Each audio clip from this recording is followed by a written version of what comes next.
Hello, everyone, and welcome to Soft Stories.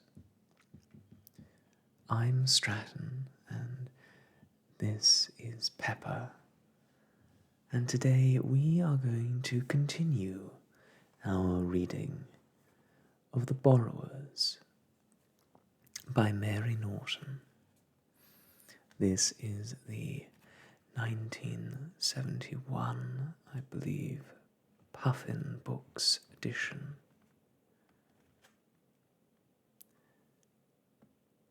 Previously, we had met the Clock family, a family of borrowers who live beneath the kitchen of a grand old house.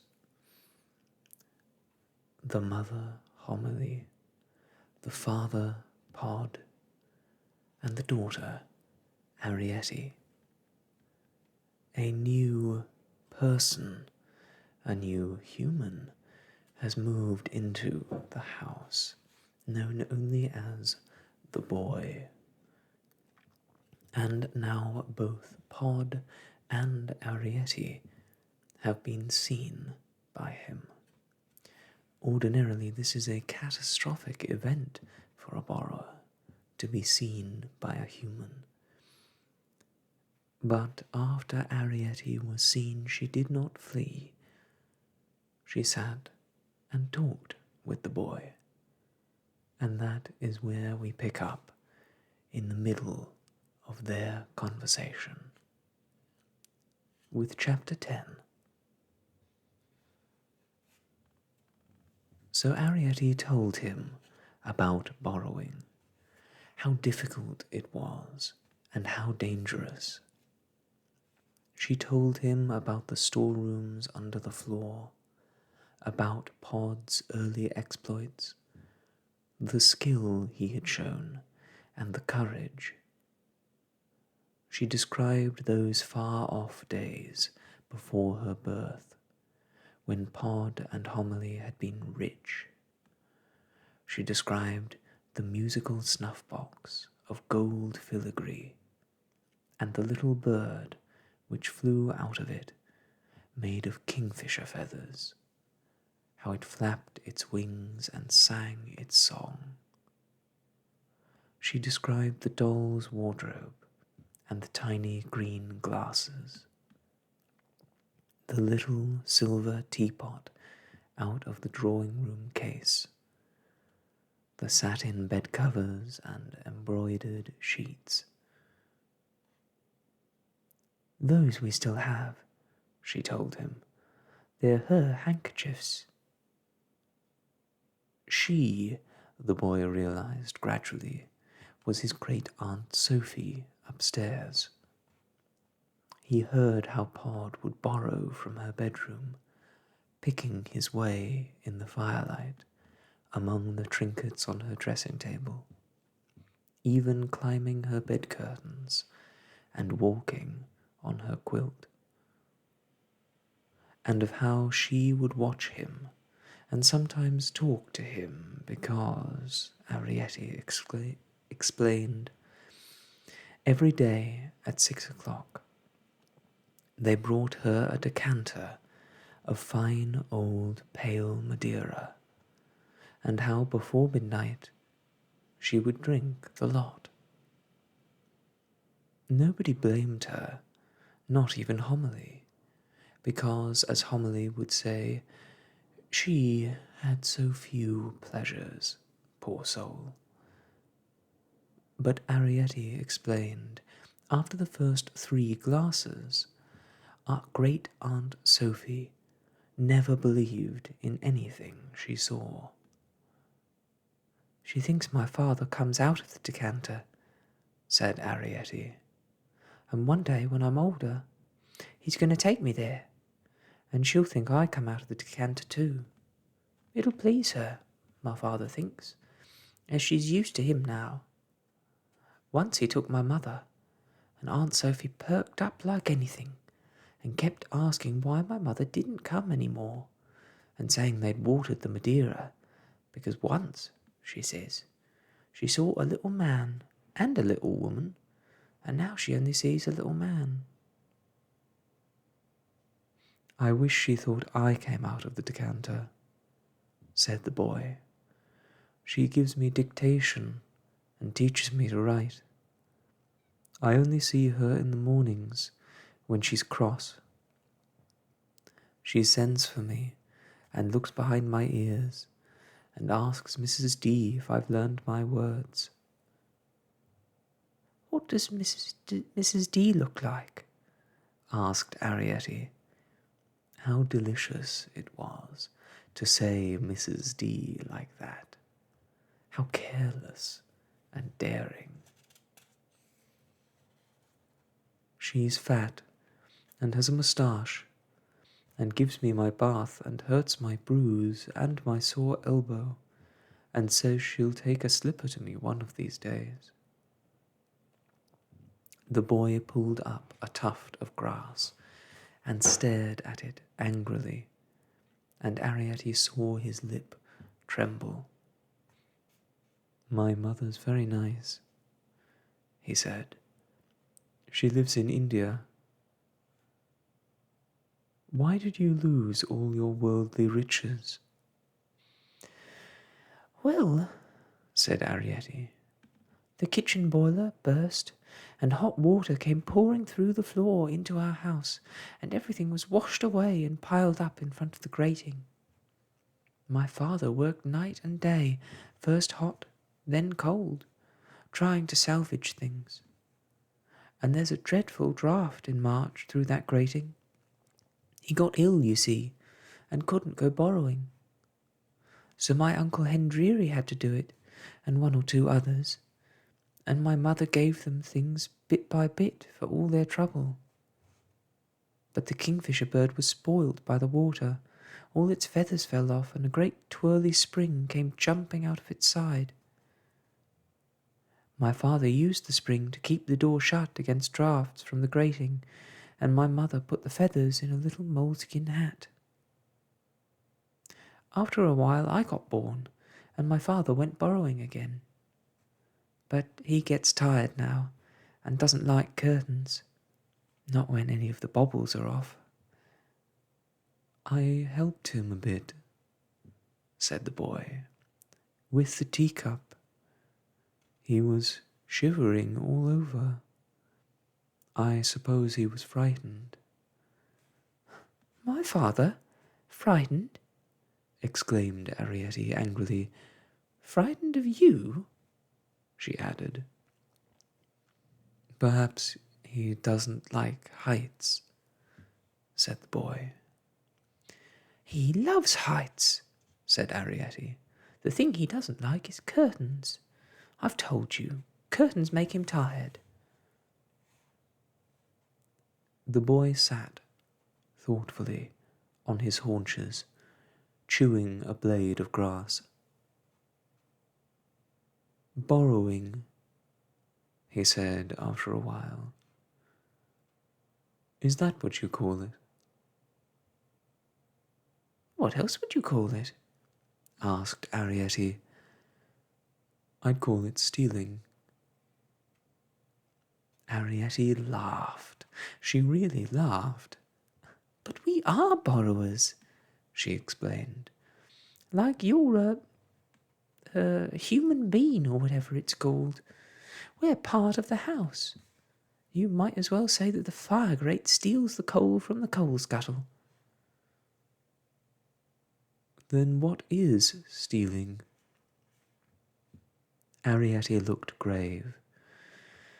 Supposing my Uncle Hendreary borrowed an emerald watch from her dressing table, and my father took it and hung it up on our wall. That's stealing. An emerald watch? Exclaimed the boy.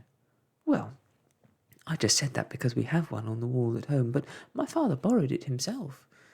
It needn't be a watch, it could be anything. A lump of sugar, even. But borrowers don't steal.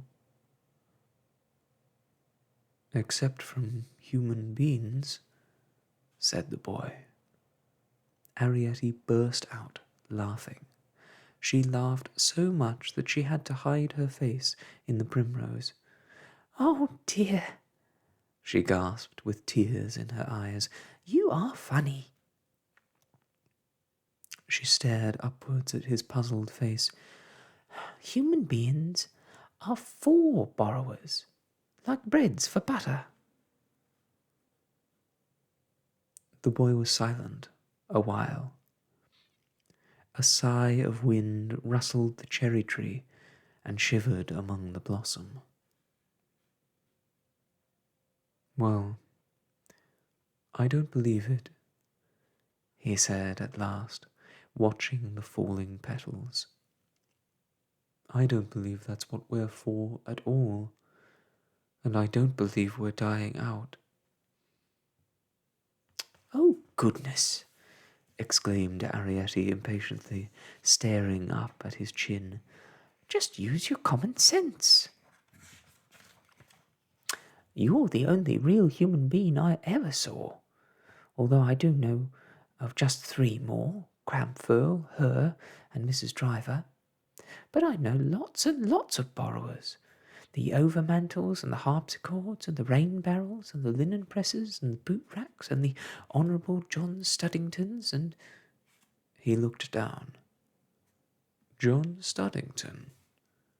But he was our grand-uncle. "Well, this family lived behind a picture," went on Arriety, hardly listening, "and there were the stovepipes and the bell-pulls and the—" "Yes," he interrupted, "but did you see them?" And here we can see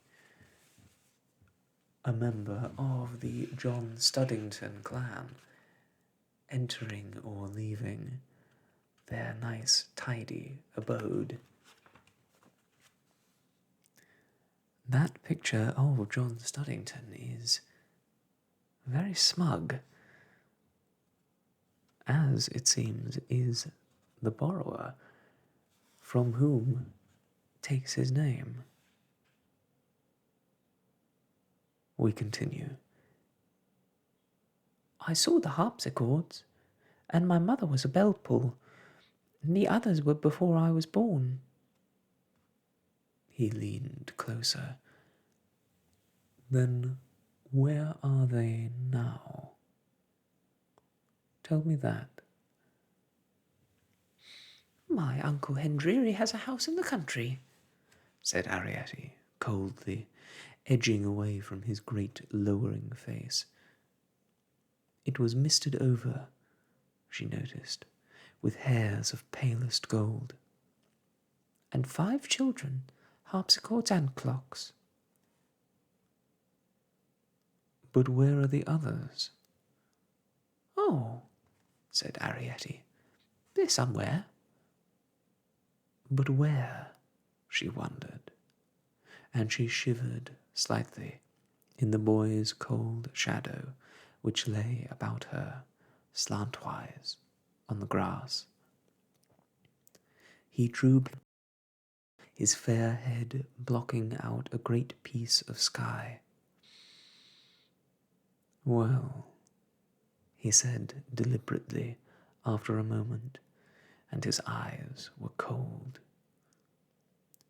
"I've seen only 2 borrowers, but I've seen hundreds and hundreds and hundreds and hundreds and hundreds and hundreds." "Oh no," whispered Arriety, "of human beings." And he sat back. Arriety stood very still. She did not look at him. After a while she said, "I don't believe you." "All right," he said. "Then I'll tell you." "I still won't believe you," murmured Arriety. "Listen," he said, and he told her about railway stations and football matches and race courses and royal processions and Albert Hall concerts. He told her about India and China and North America and the British Commonwealth. He told her about the July sales, not hundreds, he said, but thousands and millions and billions and trillions of great, big, enormous people. Now do you believe me? Arriety stared up at him with frightened eyes. It gave her a crick in the neck. I don't know, she whispered. As for you, he went on, leaning closer again, I don't believe that there are any more borrowers anywhere in the world. I believe that you're the last three, he said. Arriety dropped her face into the primrose. We're not. There's Uncle Loopy, Aunt Loopy, and Uncle Hendreary, and all the cousins. I bet they're dead, said the boy. And what's more, he went on, no one will ever believe I've seen you. And you'll be the very last, because you're the youngest. One day, he told her, smiling triumphantly, you'll be the only borrower left in the world. He sat still, waiting, but she did not look up. Now you're crying, he remarked after a moment. They're not dead, said Arriety, in a muffled voice. She was feeling in her little pocket for a handkerchief. They live in a badger set 2 fields away beyond the spinney. We don't see them because it's too far. There are weasels and things, and crows, and foxes. Which spinney? He asked. I don't know, Arriety almost shouted. It's along by the gas pipe, a field, old Parkin's Beck. She blew her nose. I'm going home, she said. Don't go, he said. Not yet. Yes, I'm going, said Arriety. His face turned pink. Let me just get the book, he pleaded. I'm not going to read to you now, said Arriety. Why not? She looked at him with angry eyes. Because... Listen, he said. I'll go to that field. I'll go and find Uncle Hendreary and the cousins and Aunt whatever she is. And if they're alive, I'll tell you. What about that? You could write them a letter, and I'd put it down the hole. Arriety gazed up at him. Would you? She breathed. Yes, I would. Really, I would. Now can I go and get the book? I'll go in by the side door. All right, said Arriety absently. Her eyes were shining. When can I give you the letter? Any time, he said, standing above her. Where in the house do you live? Well, began Arriety, and stopped. Why, once again, did she feel this chill? Could it only be his shadow, towering above her, blotting out the sun?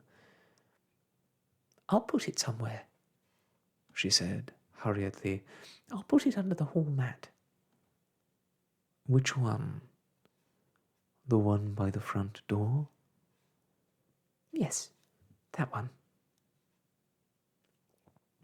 He was gone, and she stood there, alone in the sunshine, shoulder deep in the grass. What had happened seemed too big for thought. She felt unable to believe it really had happened. Not only had she been seen, but she had been talked to. Not only had she been talked to, but she had... "Arriety," said a voice. She stood up, startled, and spun around. There was Pod, moon-faced, on the path, looking up at her. "Come on down," he whispered. She stared at him for a moment, as though she did not recognize him. How round his face was, how kind, how familiar. "Come on," he said again, more urgently, and obediently she slithered quickly towards him, because he sounded worried, off the bank, balancing her primrose. "Put that thing down," he said, sharply, when she stood at last beside him on the path. "You can't lug great flowers about. You got to carry a bag. What do you want to go up there for?" he grumbled, as they moved off across the stones. "I might never have seen you. Hurry up now. Your mother'll have tea waiting." Chapter 11. Homily was there, at the last gate, to meet them. She had tidied her hair and smelled of coal tar soap. She looked younger and somehow excited. "Well," she kept saying, "well," taking the bag from Arriety and helping Pod to fasten the gate. "Well, was it nice? Were you a good girl? Was the cherry tree out? Did the clock strike?" She seemed, in the dim light, to be trying to read the expression on Arrietty's face. "Come along now. Tea's all ready. Give me your hand." Tea was indeed ready, laid on the round table in the sitting-room with a bright fire burning in the cogwheel. How familiar the room seemed, and homely. But suddenly, somehow strange. The firelight flickering on the wallpaper, the line which read, "It would be so charming if..." If what? Arriety always wondered. If our house were less dark, she thought. That would be charming. She looked at the homemade dips set in upturned drawing pins, which Homily had placed as candle holders among the tea things. The old teapot, a hollow oak apple, with its quill spout and wired-on handle. Burnished it was now, and hard with age. There were 2 roast sliced chestnuts, which they would eat like toast with butter, and a cold boiled chestnut, which Pod would cut like bread. There was a plate of hot dried currants, well plumped before the fire. There were cinnamon breadcrumbs, crispy golden, and lightly dredged with sugar. And in front of each place, oh, delight of delights, a single potted shrimp. Homily had put out the silver plates, the florin ones for herself and Arriety, and the half-crown for Pod. "Come along, Arriety, if you've washed your hands," exclaimed Homily, taking up the teapot. "Don't dream." Arriety drew up a cotton reel and sat down slowly. And here we can see their lovely little dining table set up with the diary in the corner and the scissor on the wall. It seems quite a lovely little scene, doesn't it? Arriety watched her mother pulling on the spout of the teapot. This was always an interesting moment. The thicker end of the quill being inside the teapot. A slight pull just before pouring would draw it tightly into the hole and thus prevent a leak. If, as sometimes happened, a trace of dampness appeared about the join, it only meant a rather harder pull and a sudden gentle twist. "Well," said Homily, gingerly pouring, Tell us what you saw. "She didn't see so much," said Pod, cutting himself a slice of boiled chestnut to eat with his shrimp. Didn't she see the overmantel? "No," said Pod. "We never went in the morning room." What about my blotting paper? "I never got it," said Pod. Now, that's a nice thing, began Homily. "Maybe," said Pod, munching steadily. "But I had me feeling.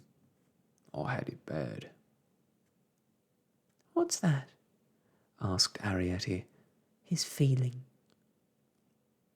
Up the back of his head and in his fingers, said Homily. It's a feeling your father gets when... She dropped her voice. There's someone about. "Oh," said Arriety, and seemed to shrink. "That's why I brought her along home," said Pod.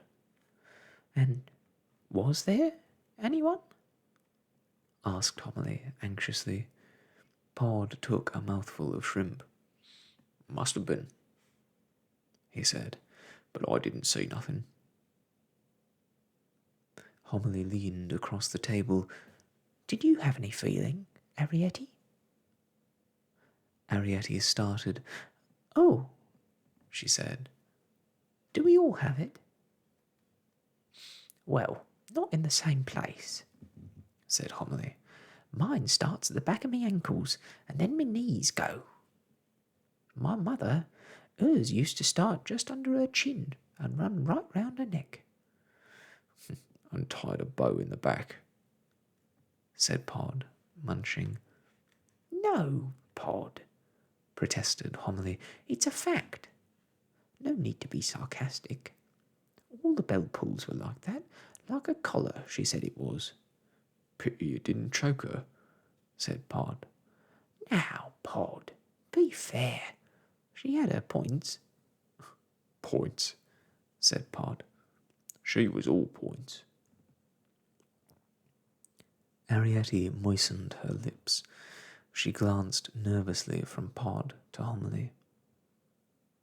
I didn't feel anything, she said. "Well," said Homily. Perhaps it was a false alarm. Oh, no, began Arriety. It wasn't. And as Homily glanced at her sharply, she faltered. I mean, if Papa felt something, perhaps, she went on. I don't have it. Well, said Homily, you're young. It'll come, all in good time. You go and stand in our kitchen, just under the chute, when Mrs. Driver's raking out the stove upstairs. Stand right up on a stool or something, so as you're fairly near the ceiling. It'll come, with practice. After tea, when Pod had gone to his last, and Homily was washing up, Arriety rushed to her diary. I'll just open it, she thought, trembling with haste. Anywhere. It fell open at July 9th and 10th. Talk of camps, but stay at home. Old Cameronian colours in Glasgow Cathedral, 1885. That's what it said for the 9th. And on the 10th, the page was headed, Make hay while the sun shines. Snowdon Peak sold for £5,750, 1889. Arriety tore out this last page. Turning it over, she read on the reverse side, July 11th, Make not a toil for your pleasure. Niagara passed by C.D. Graham in a cask, 1886. No, she thought, I'll choose the 10th. Make hay while the sun shines. And crossing out her last entry, Mother out of sorts, she wrote below it, Dear Uncle Henry, I hope you're quite well, and the cousins are well, and Aunt Loopy. We are very well, and I am learning tomorrow. Your loving niece, Arriety Clock. Write a letter on the back, please. XXOXOXX. What are you doing, Arriety? Called Homily from the kitchen. Writing in my diary. Oh, said Homily shortly. Anything you want? Asked Arriety. It'll do later, said Homily. Arriety folded the letter and placed it carefully between the pages of Bryce's Tom Thumb Gazetteer of the World, and in the diary she wrote, Went borrowing. Wrote to H. Talked to B. After that, Arriety sat for a long time, staring into the fire, and thinking and thinking and thinking.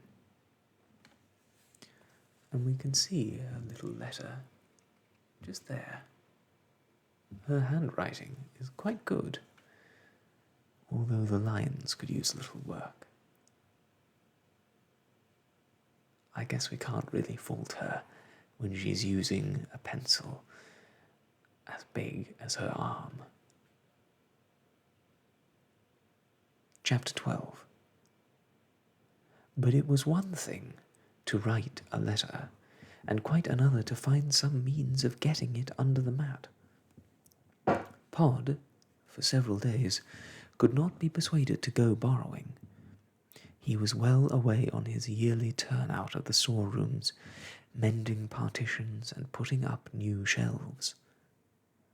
Arriety usually enjoyed this spring sorting, when half-forgotten treasures came to light, and new uses were discovered for old borrowings. She used to love turning over the scraps of silk or lace, the odd kid gloves, the pencil stubs, the rusty razor blades, the hairpins and the needles, the dried figs, the hazelnuts, the powdery bits of chocolate, and the scarlet stubs of sealing wax.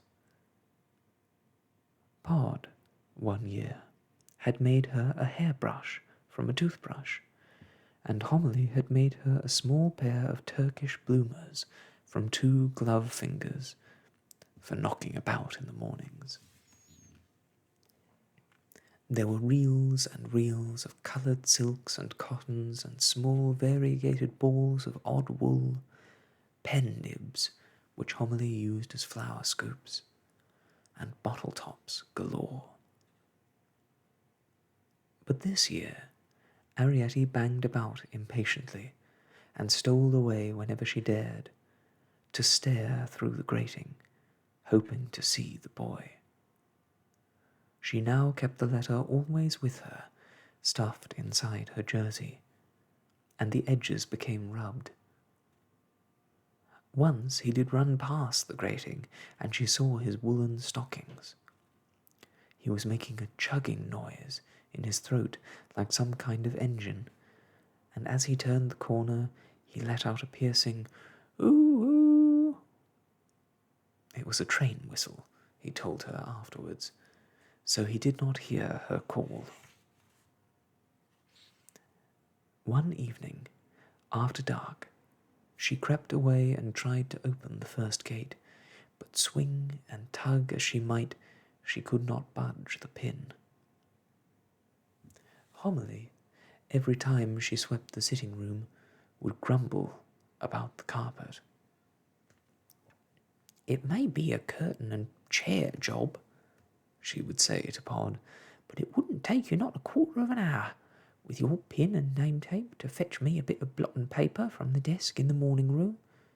Anyone would think, looking at this floor, that we lived in a toad hole." "No one could call me house proud," said Homily. "You couldn't be, not with my kind of family, but I do like," she said, "to keep nice things nice." And at last, on the fourth day, Pod gave in. He laid down his hammer, a small electric bell clapper, and said to Arriety, "Come along." Arriety was glad to see the morning room. The door luckily had been left ajar, and it was fascinating to stand at last in the thick pile of the carpet, gazing upwards at the shelves and pillars and towering gables of the famous overmantel. So that's where they had lived, she thought, those pleasure-loving creatures, remote and gay and self-sufficient. She imagined the overmantel women, a little tweedy, Homily had described them, with wasp waists and piled Edwardian hair, swinging carelessly outwards on the pilasters, lissom and laughing, gazing at themselves in the inset looking-glass which reflected back the tobacco jars, the cut-glass decanters, the bookshelves, and the plush-covered table. She imagined the overmantel men, fair they were said to be, with long moustaches and nervous, slender hands, smoking and drinking and telling their witty tales. So they had never asked Homily up there. Poor Homily, with her bony nose and never tidy hair. They would have looked at her strangely, Arriety thought, with their long, half-laughing eyes, and smile a little, and humming, "Turn away." And they had lived only on breakfast food, on toast and egg and tiny snips of mushroom. Sausage they'd have had, and crispy bacon, and little sips of tea and coffee. Where were they now? Arriety wondered. Where could such creatures go? Pod had flung his pin, so it stuck into the seat of the chair, and was up the leg in a trice, leaning outwards on his tape. Then, pulling out the pin, he flung it like a javelin above his head into a fold of curtain. This is the moment, Arriety thought, and felt for her precious letter. She slipped into the hall. It was darker this time, with the front door closed, and she ran across it with a beating heart. The mat was heavy, but she lifted up the corner and slid the letter under by pushing with her foot. "There," she said, and looked about her. Shadows, shadows, and the ticking clock. We can see here Pod performing these amazing acts, climbing up the chair leg and then utilizing his javelin, as his daughter watches on in the first and is strangely absent in the second. She looked across the great plain of floor to where, in the distance, the stairs mounted.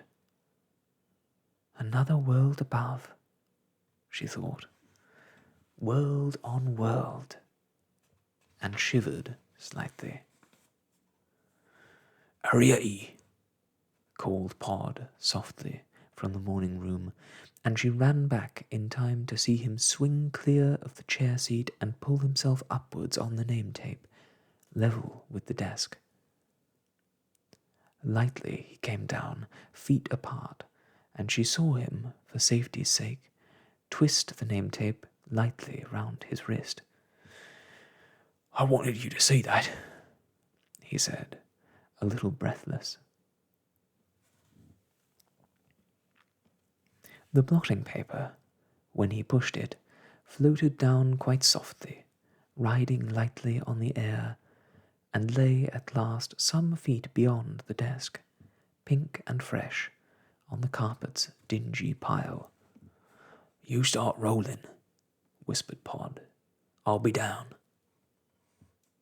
And Arriety went on her knees and began to roll the blotting paper until it grew too stiff for her to hold. Pod soon finished it off and lashed it with his name tape, through which he ran his hat pin, and together they carried the long cylinder, as two house painters would carry a ladder, under the clock and down the hole.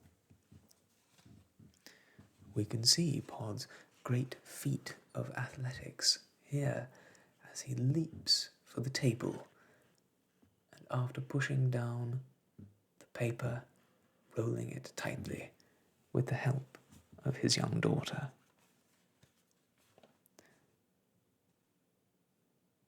Homily hardly thanked them when, panting a little, they dropped the bundle in the passage outside the sitting-room door. She looked alarmed. "Oh, there you are," she said. "Thank goodness. That boy's about again. I've just heard Mrs. Driver talking to Crampfurl." "Oh," cried Arriety. "What did you say?"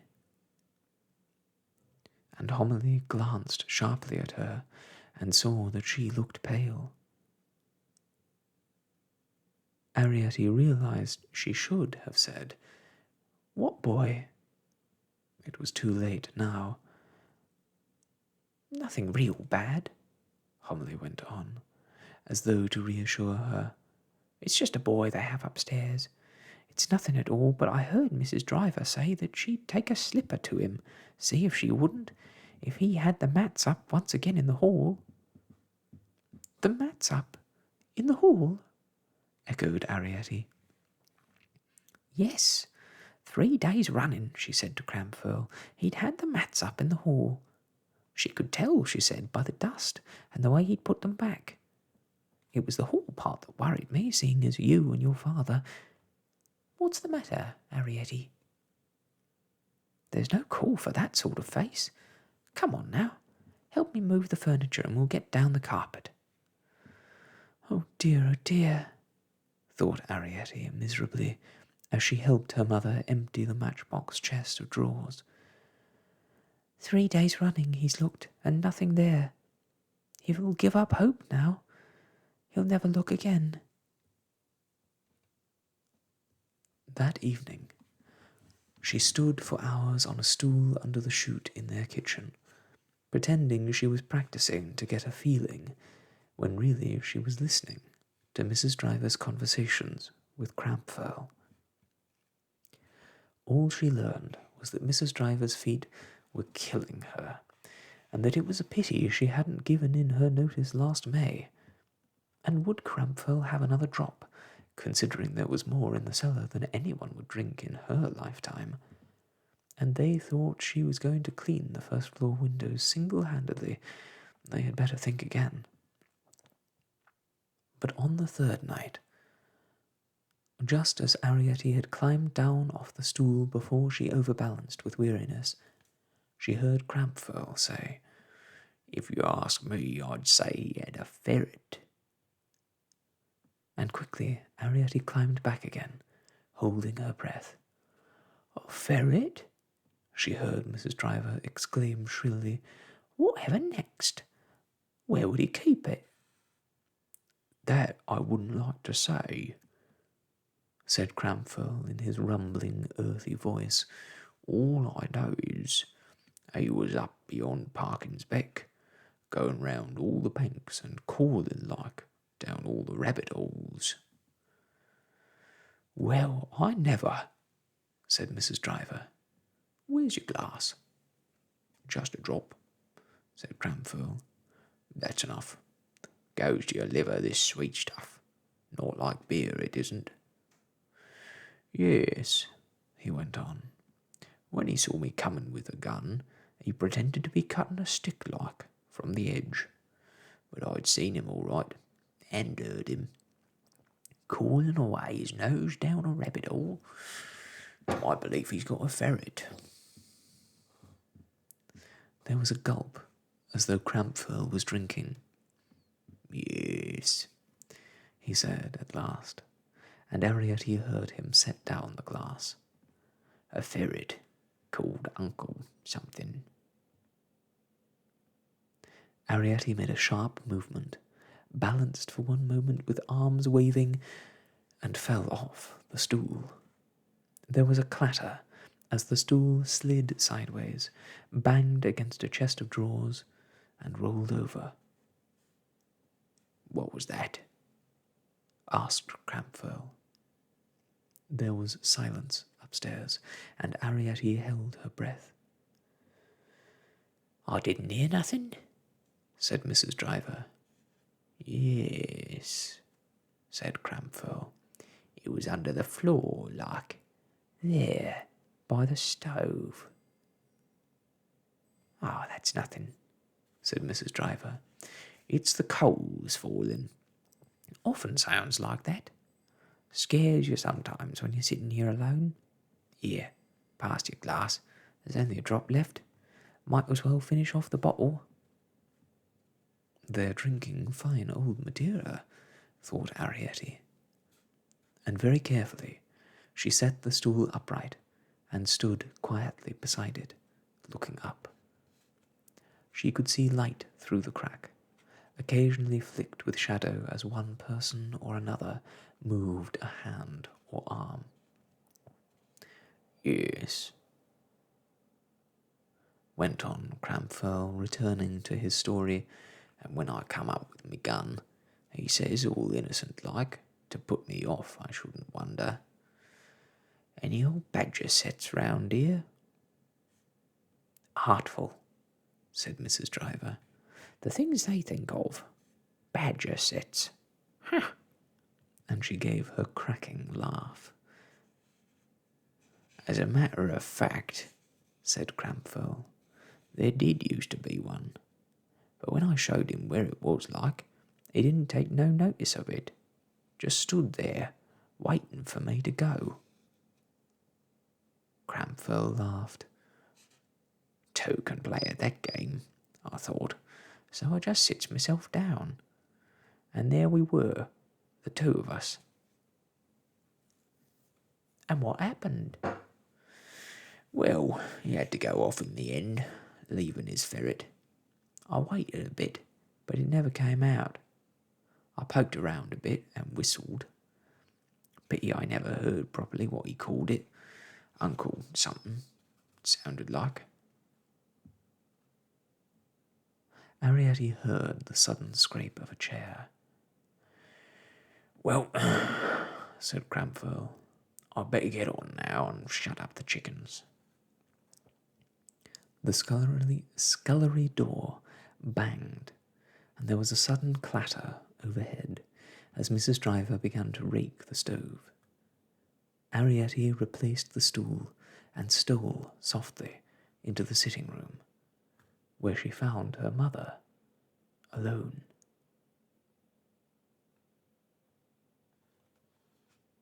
And that is where we will leave it for today. Intriguing. I was surprised by the character of the boy. I think we always like to feel that those kinds of characters, like the children in the Mary Poppins book, are full of joy and mirth and fellow good feeling.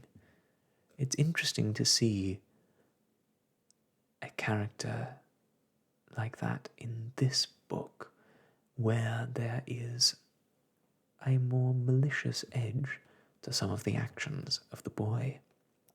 It's not something you see very often, particularly in children's literature, where they are meant to place themselves into the characters in the story. But I guess if anyone is to be the reader insert in The Borrowers, it is Arriety and not the boy. So maybe it does make sense.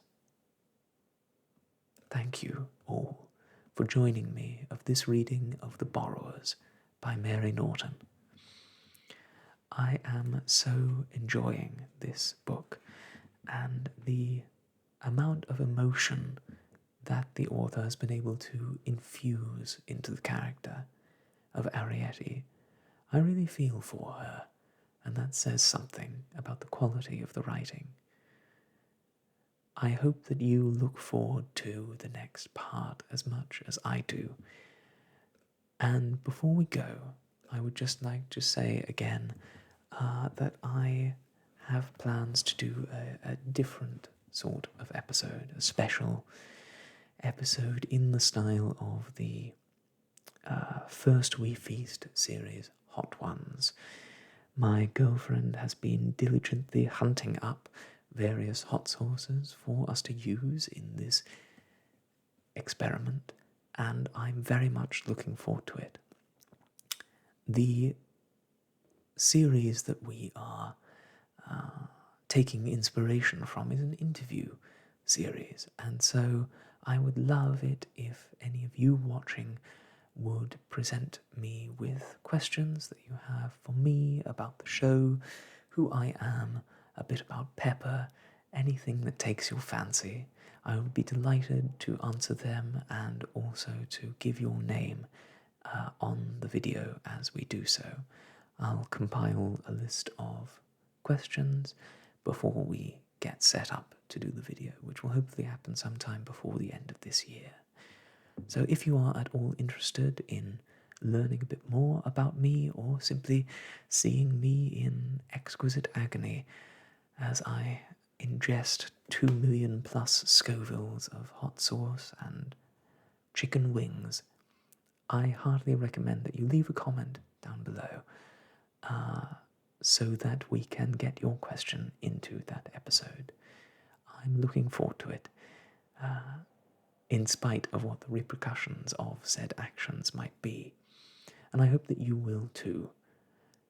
Thank you for joining me on Soft Stories. And until next we meet, I wish you all the best and goodbye.